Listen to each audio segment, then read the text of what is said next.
क्षमा कारुणिकः तुष्टो हम तब मान विमानदाया शुश्रूषया परमया परया च भक्त्या। मैं प्रसन्न हूं, बताओ क्या चाहिए तुम्हें? तो कहते हैं गृहस्थ में रहने वाली स्त्री को क्या चाहिए? एक ही कामना है कि मुझे संतान प्राप्त हो। ओहो, अपने उस तप के प्रभाव से कामक विमान प्रकट किया, एक सरोवर में स्नान कराया, अनेक दास दासियां प्रकट होकर के मलमल के स्नान कराया। और कहते जैसे उस सरोवर से बाहर निकले तो 16 वर्ष की देहूती और 18 वर्ष के हो गए कर्दम। उस कामक विमान में भ्रमण करते करते इतना समय व्यतीत हो गया, पता ही नहीं चला कब 9 बेटियां हो जाती। कला अंसुया अरुंधति श्रद्धा हविर्भु गति ख्याति शांति।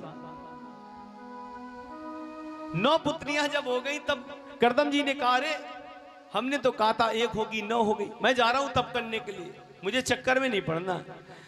देहूती ने चरण को पकड़ लिया, स्वामी ये पुत्रियां हैं, हमने तो पुत्र की बात की थी।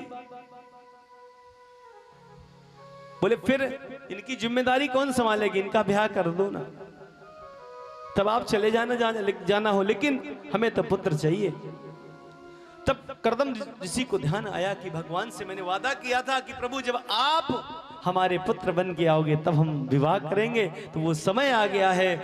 10वीं बार भगवान स्वयं कपिल भगवान के रूप में प्रकट होते। बोलिए कपिल भगवान की जय। कपिल भगवान जैसे अवतरित होते हैं उसी समय ब्रह्मा अपने 9 पुत्रों को लेकर के आए हैं। कपिल भगवान का दर्शन किया। अब ब्रह्मा जी खड़े हैं। कर्दम ने कहा, भगवान एक मेरी समस्या का हल कर दो। बोले क्या है? बोले हमारे 9 पुत्रियां हैं, आपके 9 पुत्र हैं, पाणी ग्रहण संस्कार कर दो। ओहो, ब्रह्मा जी कहते तुम ही मेरे अच्छे बेटा हो, क्योंकि छाया से कर्दम प्रकट हुए थे ना। बोले तुम ही मेरे सुपुत्र हो, कम से कम हमारा सहयोग तो कर रहे हो। और कहते आपस में विवाह कर दिया। और तप के लिए अब जरा सोचो कि भगवान घर पे हैं तो जंगल जाने की क्या आवश्यकता, लेकिन जब तक भजन नहीं करोगे तब तक कुछ मिलने वाला नहीं।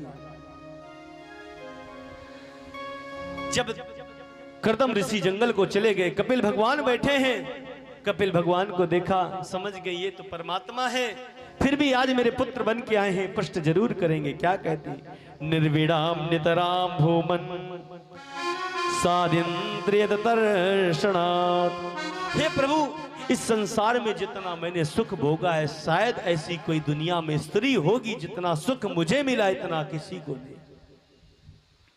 लेकिन प्रभु ये बताएं कि इन इंद्रियों से तृप्ति क्यों नहीं होती? आंख कहती अच्छा देखो, जीवा कहती अच्छा खाओ, कान कहते अच्छा सुनो, तृप्ति क्यों नहीं होती है?